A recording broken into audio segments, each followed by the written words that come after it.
bem? Seja bem-vindo à Igreja Batista Betel, aqui da Zona Sul de Porto Alegre. Hoje estamos aqui na Igreja do bairro de Ipanema e você é muito bem-vindo conosco para meditar na Palavra do Senhor. Eu sou Eduardo Góes, sou pastor aqui da igreja e é muito bom ter você aqui conosco. Que bom ter a sua presença. Vamos juntos meditar na Palavra de Deus. Tem um ditado gaúcho que diz: não está morto quem peleia. Esse ditado tenta mostrar a força do gaúcho que mesmo em situações adversas continua lutando. Já lá no sertão nordestino, Euclides da Cunha escreveu sobre os sertanejos. Antes de tudo, ele é um forte. O sertanejo é antes de tudo um forte.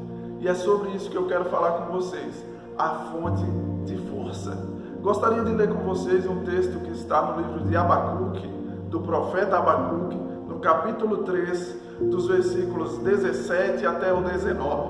O texto diz assim: ainda que a figueira não floresça, nem haja fruto na videira, ainda que a colheita da oliveira decepcione, e os campos não produzam mantimento, ainda que as ovelhas desapareçam do aprisco, e nos currais não haja mais gado, mesmo assim eu me alegro no Senhor, e exulto no Deus da minha salvação.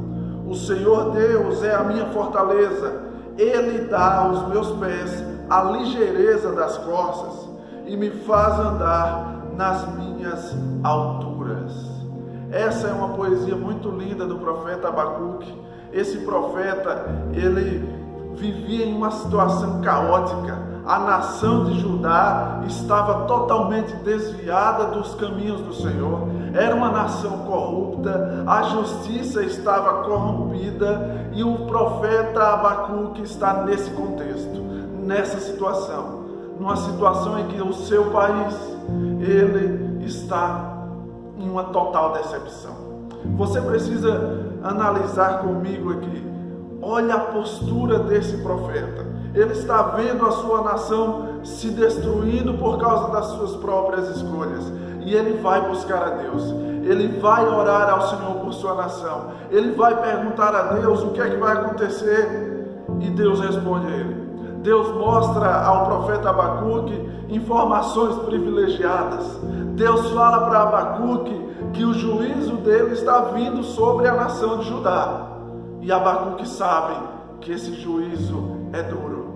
Abacuque recebe essas informações privilegiadas e Abacuque se derrama em tristeza, porque o profeta que sabe a destruição do seu povo se entristece com ela. E Abacuque começa a orar ao Senhor. E o capítulo 3 do livro que nós lemos é justamente a oração de Abacuque, que é um salmo lindo, que finaliza com essa verdade, com essa linda poesia que nós lemos. E esse trecho da poesia, ele traz um contraste entre duas fontes de força diferentes. Duas fontes de força. A primeira delas é uma fonte perecível, uma fonte que acaba. E Abacuque traz exemplos do contexto da agricultura e da pecuária de Judá.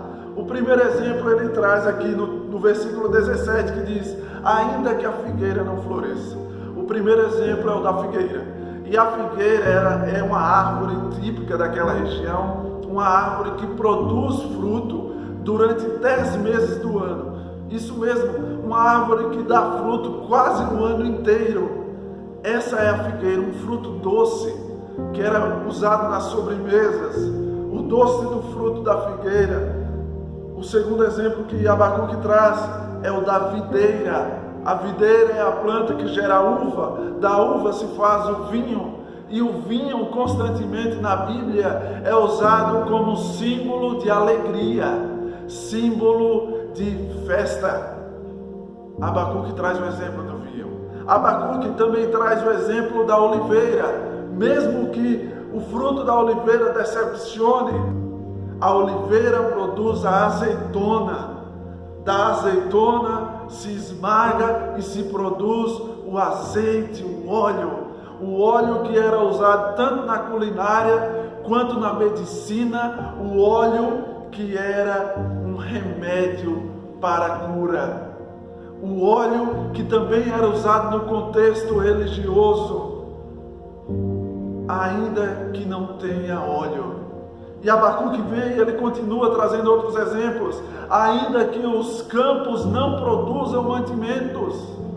Os campos produziam o trigo era essencial para o pão. A produção dos campos, ela fala da comida, mas ela fala também do dinheiro. Ainda que não tenha mais dinheiro, porque a produção dos campos era vendida e gerava finanças para o povo. E Abacuque finaliza falando, mesmo que não tenha mais ovelhas no aprisco, ou que não exista mais gado é carne, carne é comida, gado é produção de leite, gado é alimento e também é dinheiro.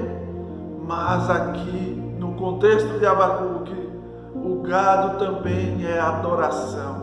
O gado também faz parte do contexto religioso. Todos os dias no templo era necessário oferecer sacrifícios de animais ao Senhor. E Abacuque está apontando para essas fontes perecíveis que acabam, ainda que a figueira não produza fruto, que a videira também não, que a oliveira decepcione, ainda que não haja mais ovelha, ainda que os campos não produzam alimento, são fontes perecíveis. Se colocarmos a nossa confiança em fontes que acabam, a nossa confiança também vai acabar. Se a fonte da nossa força for essa questão perecível, a nossa força vai acabar. Não sei se você já viu aquele brinquedo antigo, movido a bateria, a pilha. Só que ele é tão antigo que a sua bateria, a sua pilha, nem é mais produzida, não é mais vendida. E chega um momento que a bateria acaba e o brinquedo não serve mais, porque a fonte dele é perecível. A bateria acabou. A primeira fonte que Abacuque está trazendo aqui nessa poesia é uma fonte perecível. A economia, a alegria deste mundo são fontes perecíveis. Nós não podemos, escute bem, nós não podemos buscar a nossa força nessas fontes perecíveis. Nós não podemos confiar a nossa força nessas fontes perecíveis. Nós devemos buscar em outra fonte. E aqui Abacuque vai nos apresentar a fonte eterna, que não acaba, que não finaliza, a bateria que não tem fim, a pilha que sempre dura, o próprio Deus. Nos versículos 18 e 19, Abacuque diz assim: mesmo assim, eu me alegro no Senhor e exulto no Deus da minha salvação. O Senhor Deus é a minha fortaleza. Ele dá aos meus pés a ligeireza da corça e me faz andar em lugares altos. Em outras traduções diz: e me faz andar altaneiramente. A fonte eterna deve ser a nossa fonte de força. Deus deve ser a nossa fonte de força. Em contraste com a fonte perecível, com o figo, o vinho, Abacuque nos faz lembrar aqui de Jesus Cristo. Jesus disse, eu sou a videira verdadeira. Lá em João capítulo 15, versículo 1, Jesus disse, eu sou a videira verdadeira. Vocês precisam estar ligados em mim. Em Cristo nós temos força, porque ligados em Cristo, na videira verdadeira, nós temos a verdadeira alegria, nós frutificamos. Em contraste com a fonte perecível, Abacuque nos faz lembrar do pão da vida. Ao invés do trigo dos campos, que podem não produzir, nós estamos firmados em Jesus Cristo, no pão da vida. Ele mesmo disse, o próprio Jesus disse, eu sou o pão da vida. Em João 6,35, Jesus disse, eu sou o pão da vida, aquele que prova do pão da vida, jamais terá fome. Você está provando do pão da vida? Você está provando daquele que pode saciar a fome da sua alma? Abacuque nos faz lembrar do Emanuel. Emanuel. Lá em Mateus capítulo 1, fala que Jesus Cristo é o Emanuel. Emanuel significa Deus conosco. Abacuque nos faz lembrar do Deus conosco. O próprio Novo Testamento sempre traz essa ideia. Todos aqueles que entregam a vida para Jesus passam a ter o Espírito Santo habitando em cada um de nós. O Deus conosco. Abacuque, nesse contraste, ele diz: ainda que não haja gado, ainda que a estrutura religiosa, a estrutura de culto seja abalada, eu me alegro no Senhor. E olhando para o Novo Testamento, nós podemos nos alegrar, porque o Emanuel, o Deus conosco, está conosco. Você se lembra da mulher samaritana? Você se lembra do encontro de Jesus com a mulher samaritana? Que a mulher samaritana, nenhuma das dúvidas dela, uma dúvida teológica inclusive, onde é o lugar certo de adorar a Deus? É no templo ou no monte? E Jesus responde para ela: vem a hora e já chegou, que o Pai busca adoradores que o adorem em espírito e em verdade. Ainda que não haja templo, ainda que não haja cultos presenciais, ainda que toda a estrutura que nós estávamos acostumados esteja abalada, eu me alegro no Senhor, porque o Emanuel está aqui comigo. Se você entregou a vida para Jesus, se você confessou o Senhor Jesus como seu Salvador, o Emanuel, o Deus conosco, o Espírito Santo está habitando em nós. Ele habita em nós. Ainda que tudo esteja mudado, ainda que toda a estrutura que nós estávamos acostumados esteja mudada, o Emanuel está conosco. A fonte eterna que nos dá a verdadeira força está conosco, está disponível. A fonte eterna está conosco aí no seu lar, na nossa casa. A fonte eterna está conosco. Faça como o salmista, no Salmo 28, versículo 7. O salmista diz assim: o Senhor é a minha força. O Senhor é a minha força. Faça como o salmista.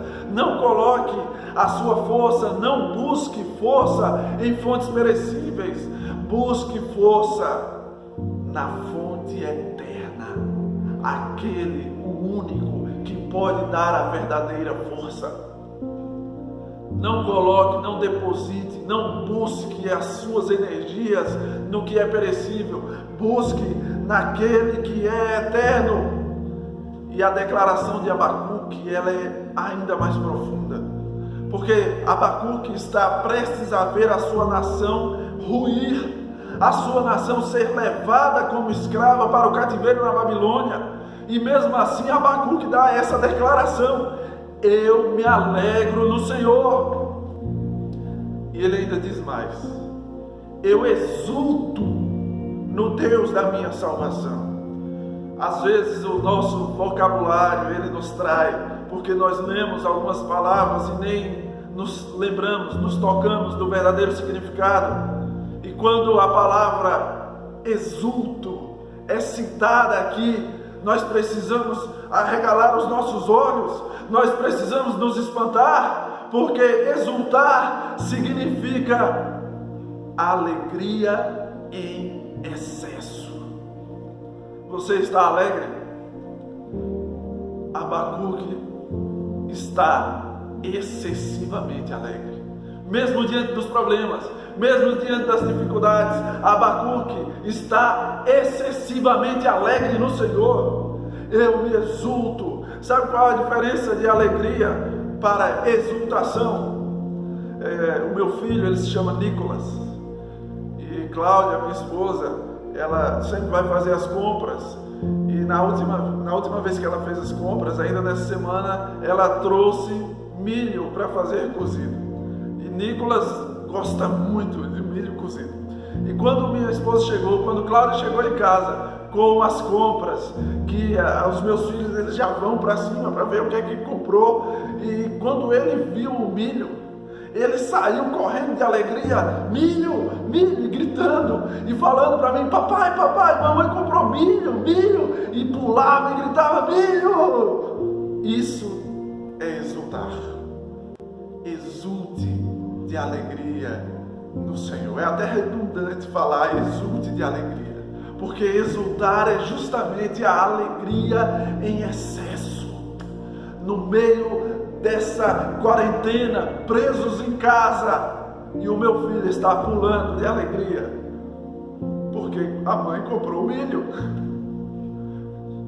No meio dessa quarentena, no meio da luta, onde todas as fontes perecíveis estão acabando, as fontes perecíveis estão acabando, o dinheiro está acabando, a saúde está totalmente abalada, as estruturas médicas dos países mais evoluídos estão sentindo a pressão de um vírus.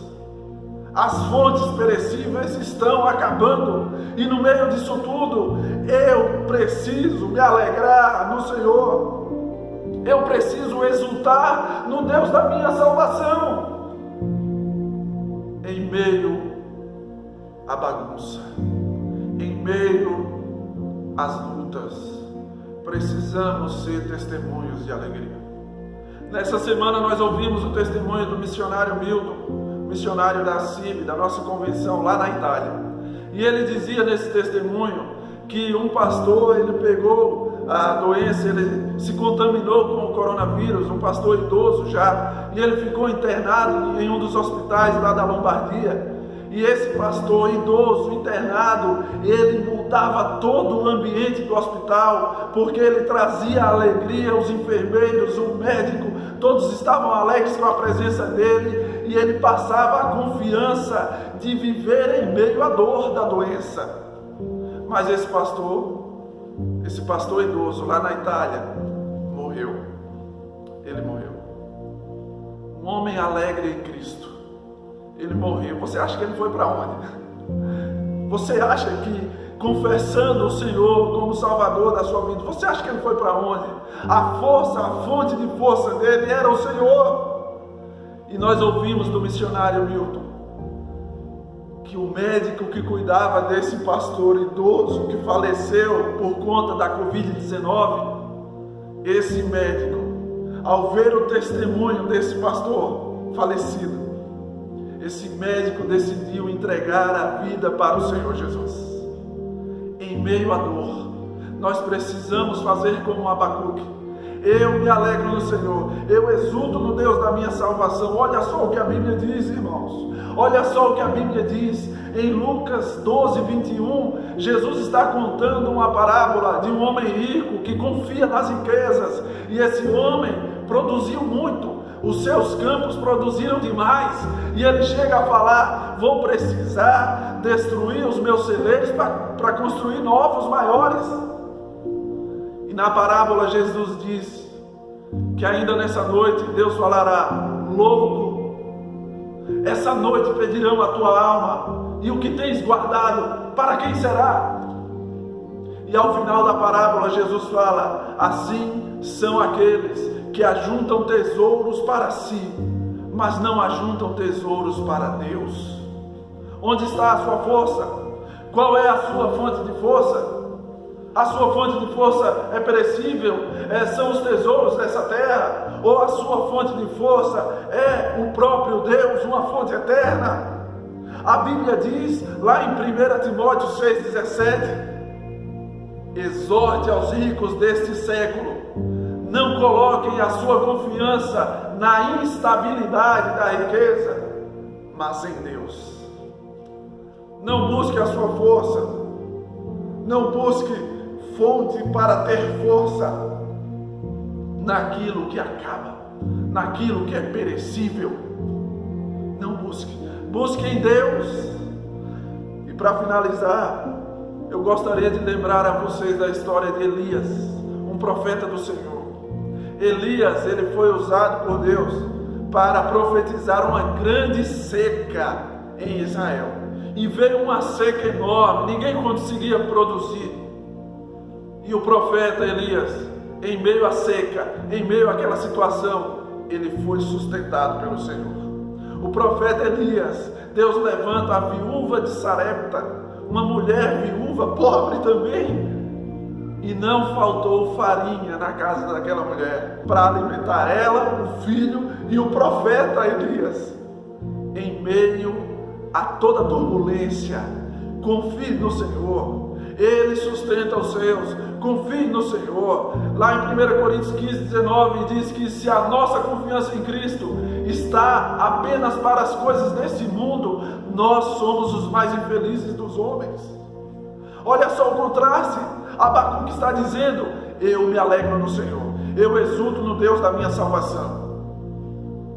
E em 1 Coríntios 15 está falando: se a nossa esperança está ligada às coisas desse mundo, a sua empresa que está falindo, se a nossa esperança está ligada às coisas desse mundo, a sua rotina que mudou, se a nossa esperança está ligada às coisas desse mundo, a sua impossibilidade de ir e vir, se a nossa esperança está ligada às coisas desse mundo, à possibilidade de lucrar, nós somos os mais infelizes dos homens. Se a nossa esperança está ligada em uma fonte que acaba, perecível, a sua força vai acabar. Mas se a sua esperança, se a sua fonte de força é Deus, é a fonte eterna, você vai vencer. Se a sua fonte de força é Deus, ainda que morra, você viverá. Se a sua fonte de força é a fonte eterna, Deus nos chama aqui agora para nos arrepender de colocar as nossas esperanças nas coisas deste mundo. Deus nos chama aqui agora para se concentrar em buscar a Ele. Esse vírus, um autor ele escreveu assim, que esse vírus está sendo um profeta improvável, porque ao mundo ele está dizendo: pare de confiar na instabilidade, busque a Deus. E a igreja de Cristo ele está falando: vocês se concentraram muito nas coisas deste mundo.